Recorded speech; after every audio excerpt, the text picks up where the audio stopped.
परंतु अशी hawks emails अनेक वेळा आपण येताना पाहिलेले आहेत. तशाच पद्धतीचा ईमेल असावा असा अंदाज आहे. मिसाईलद्वारे उडवण्याची धमकी येणं याला काही आंतरराष्ट्रीय रेफरन्सेस असू शकतात का, जरी खोडसाळपणा म्हटलं?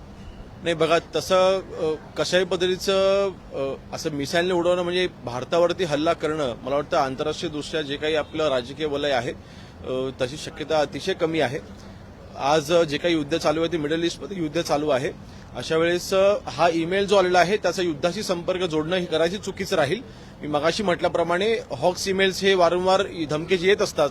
प्राथमिक दृष्ट्या तसाच पद्धतीचा ईमेल हा वाटते, पण तरी सुद्धा ईमेलचा सोर्स जो आहे तो त्याचा तपास चालू आहे आणि शोधण्याचं काम चालू आहे. सुरक्षा यंत्रणेबाबतीत काय नवीन उपाययोजना केल्या जाणार आहेत या घटनेत?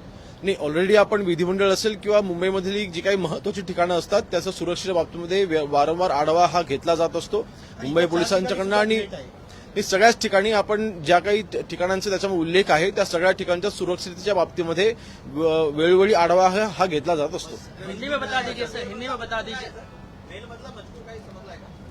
नाही, तसा डिटेल माझ्याकडे आता नाहीये, परंतु जी काय आहे ती धमकी आहे आणि त्या दृष्टीने आपण तपास हा चालू केलेला आहे. विधान भवन समेत मुंबई के 4 आज अजित पवारांच्या अपघाती निधनावरती चर्चा होणार आहे, तर तसं काही वाटतंय का हा विषय कुठेतरी डायव्हर्ट करावा म्हणून असं? नाही, तसं नाही. मेलचा सोर्स कुठून आहे हे अजूनपर्यंत आपल्याला माहिती नाही.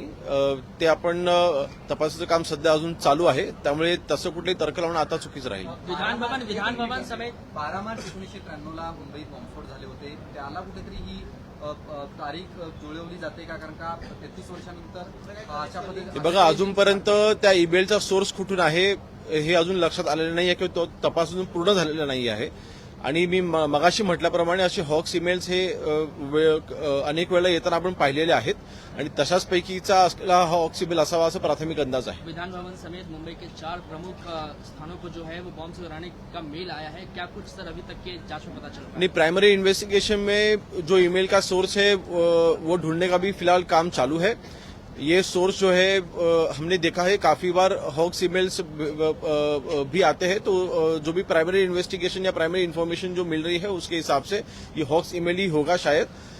फिर भी ये उस ईमेल में जिस जिस जगहों का उल्लेख किया गया है वो जगहों का एक फील्ड सर्वे हो चुका है और उसकी सिक्योरिटी के पॉइंट ऑफ व्यू से जो भी मेरे ख्याल से जो भी क्या बोलते हैं आप, सुरक्षा के लिए जो भी प्रिकॉशन लेना जरूरी है वो हमने ले चुके हैं. ठीक है, थैंक यू.